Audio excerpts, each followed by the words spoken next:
पहले दिल्ली फिर राजस्थान की बड़ी जीत से पॉइंट्स टेबल में हो गया है बड़ा बवाल।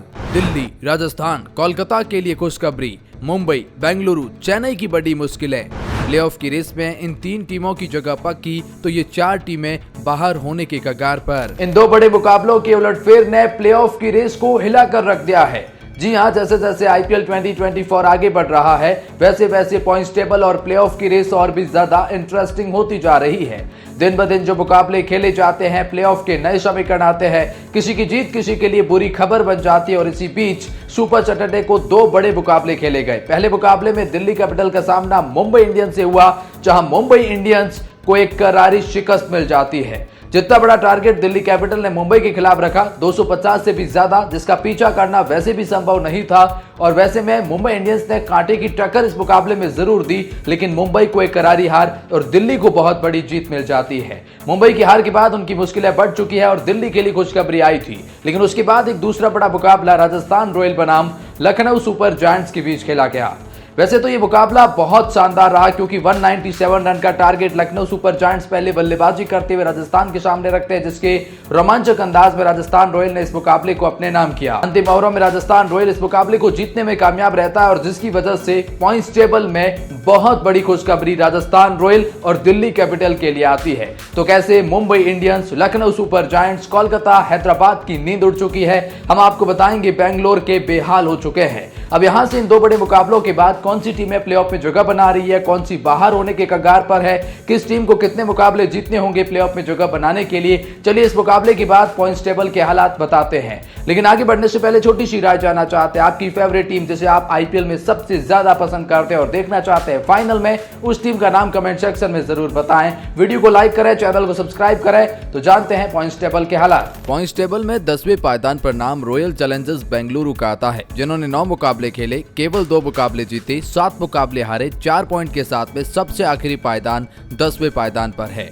हालांकि पिछला मुकाबला सनराइजर हैदराबाद के खिलाफ जीते जरूर थे, लेकिन प्लेऑफ की रेस से ये लगभग बाहर होने के कगार पर है। केवल मैथमेटिकली ये अब भी प्लेऑफ में जगह बना सकते हैं, जिसके लिए समीकरण ये बनते हैं कि ये अगर बचे हुए 5 के 5 मुकाबले जीत जाते हैं तो ये ज्यादा से ज्यादा 14 पॉइंट हासिल कर पाएंगे और 14 पॉइंट के साथ में आप क्वालिफाई करेंगे नहीं करेंगे या आप नहीं, बाकी दूसरी टीमें तय करती है।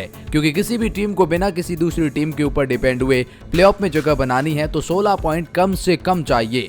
अगर देखा जाए तो आरसीबी 16 पॉइंट्स तक तो नहीं पहुंच सकती, लेकिन 14 पॉइंट्स तक जरूर पहुंच सकती है। अगर समीकरण ऐसे बनते हैं कि इस सीजन में आईपीएल की चौथी टीम प्लेऑफ में जगह बनाती है 14 पॉइंट के साथ में, तो फिर आरसीबी के लिए जगह बन सकती है। लेकिन उसके लिए भी शर्त यह है ना कि आपके बाकी बचे मुकाबले जीतने जरूरी है, जो कि पॉसिबिलिटीज में आते नहीं है। मात्र मैथमेटिकली आप कह सकते हैं कि आरसीबी अब भी जगह बना सकती है, लेकिन प्रैक्टिकली ऐसा लगता नहीं है। पॉइंट्स टेबल में 9th पोजीशन पर नाम अब मुंबई इंडियंस का चुका है। एक बहुत बड़ी हार दिल्ली कैपिटल के खिलाफ, 9 में से केवल 3 मुकाबले जीते हैं, 6 मुकाबले हारे हैं, 6 पॉइंट इनके पास में है। नेट रन रेट इनकी बहुत खराब हो गई है और पिछले लगातार 2 मुकाबले राजस्थान और दिल्ली से हार चुके हैं। अब प्लेऑफ में जगह बनाने के लिए मुंबई इंडियंस के क्या समीकरण बनते हैं?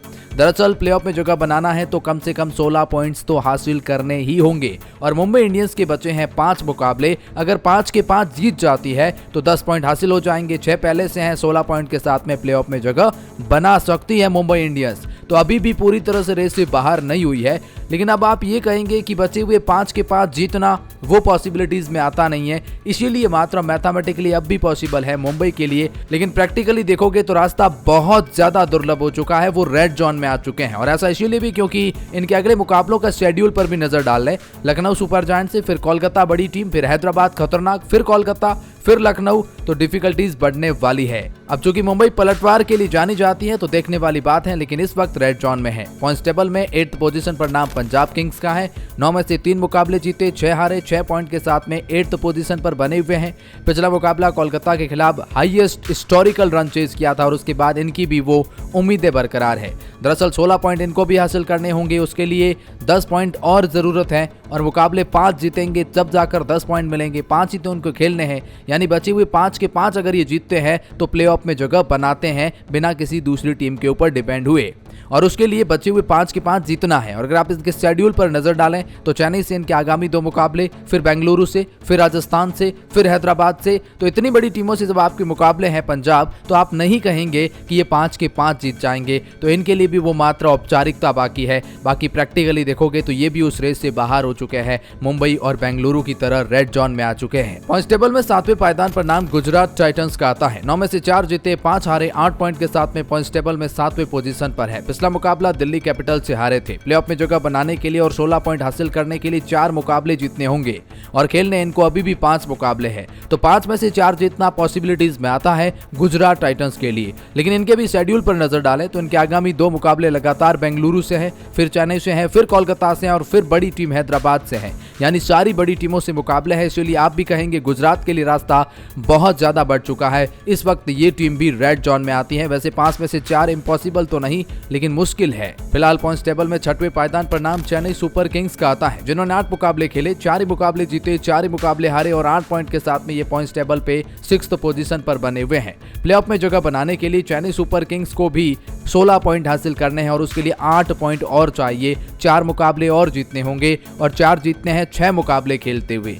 अब 6 में से 4 चेन्नई सुपर किंग्स के लिए रास्ता मिडिल फेज में लेकर आता है। आगामी मुकाबले भी अगर आप नजर डालेंगे तो एक हैदराबाद से बड़ा मुकाबला है, फिर राजस्थान से है। 2 ही बड़े मुकाबले हैं। बाकी आप देख सकते हैं कि चेन्नई का पलड़ा भारी लगता है। तो उस लिहाज से भी चेन्नई सुपर किंग्स खुद को प्लेऑफ की रेस में ग्रीन जोन में पा रही है इस वक्त। जी हाँ, 6 में से 4 मुकाबले जीतने होंगे। पॉइंट्स टेबल में 5वें पायदान पर नाम दिल्ली कैपिटल का आ चुका है। एक बहुत बड़ी जीत से इनको प्लेऑफ की रेस में बहुत आगे लेकर आ गए हैं। दिल्ली को देखकर नहीं लगा था कि ये 5वां पायदान भी हासिल कर पाएगी, लेकिन इस वक्त 10 में से 5 जीते, 5 हारे, 10 पॉइंट के साथ में ये 5वें पायदान पर आ गए और खुद को प्लेऑफ की रेस में अभी भी जिंदा रखा है। तो अच्छी बात यह है कि ये पिछले 5 मुकाबलों में से 4 मुकाबले जीते हैं। अच्छा, प्लेऑफ में जगह बनाने के लिए इन्हें 6 पॉइंट और जरूरत पड़ने वाली है। चूंकि 10 पॉइंट तो हासिल कर लिए हैं, 6 पॉइंट हासिल करने के लिए 3 मुकाबले जीतने होंगे। खेलने अभी भी 4 हैं, तो 4 में से 3 दिल्ली कैपिटल जीत भी सकती है, जिस तरह का ये कमबैक किया है। तो अब दिल्ली कैपिटल इस जीत के बाद खुशखबरी ये है कि वो प्लेऑफ की रेस में काफी आगे आ चुके हैं। 4 में से 3 जीतेंगे तो प्लेऑफ में जगह बना लेंगे। लेकिन इनके शेड्यूल पर नजर डाल देंगे तो पाएंगे कोलकाता से है, राजस्थान से है, बेंगलुरु से है और लखनऊ से, यानी चारों मुकाबले कांटे की टक्कर के रहने वाले हैं। देखने वाली बात दिल्ली क्या ऐसा कर पाएगी। जिस तरह का फॉर्म हासिल किया है, उम्मीद तो की जा सकती है। इस टेबल में 4थे पायदान पर नाम लखनऊ सुपर जायंट्स का आता है, जिन्होंने 9 मुकाबले खेले, केवल 5 मुकाबले जीते, 4 हारे, 10 पॉइंट के साथ में अभी भी 4थे पायदान पर बने हुए हैं। प्लेऑफ की रेस में जगह बनाने के लिए राजस्थान से मिली हार के बाद काफी ज्यादा दिक्कतें तो नहीं बढ़ी है, लेकिन कहीं न कहीं यह हार उन्हें बहुत बड़ा दर्द देने वाली है। ऐसा इसलिए क्योंकि इस टीम को अभी भी 5 मुकाबले खेलने हैं। समीकरण तो ये कहते हैं कि 5 में से 3 भी मुकाबले जीत गए तो ये 16 पॉइंट हासिल कर लेंगे और वहां से क्वालिफाई कर जाएंगे। तो 5 में से 3 लखनऊ के लिए कोई ज्यादा डिफिकल्टीज तो नहीं हुई है।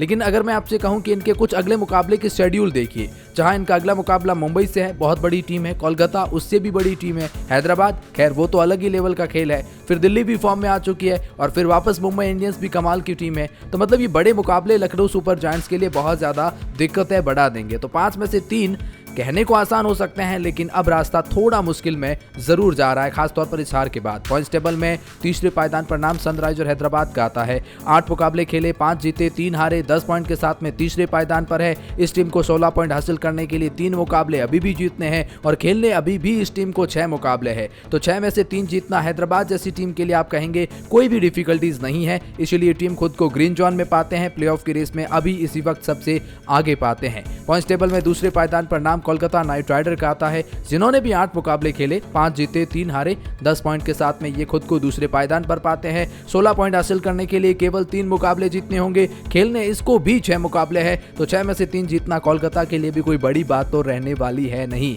इसीलिए आप कह सकते हैं कोलकाता और हैदराबाद खुद को ग्रीन जोन में पाते हैं। लेकिन राजस्थान के लिए बहुत बड़ी खुशखबरी आई है। दरअसल 9 में से 8 मुकाबले जीत चुके हैं और किसी भी टीम को 8 मुकाबले ही जीतने होते हैं प्लेऑफ में जगह बनाने के लिए। तो अब जो बचे हुए इनके 5 मुकाबले उसमें जीते हारे कोई ज्यादा फर्क इनको पड़ेगा नहीं, क्योंकि 16 पॉइंट के साथ में ये क्वालिफाई कर चुके हैं। मात्र औपचारिकता बाकी है, 100% आप क्वालिफाइड मानिए इन्हें। कोलकाता और हैदराबाद और लखनऊ भी उस रेस में खुद को अभी तक ग्रीन जोन में बनाए रखे हुए हैं। बाकी बेंगलुरु, मुंबई, पंजाब और जी हाँ, गुजरात टाइटंस की मुश्किलें काफी ज्यादा बढ़ चुकी है।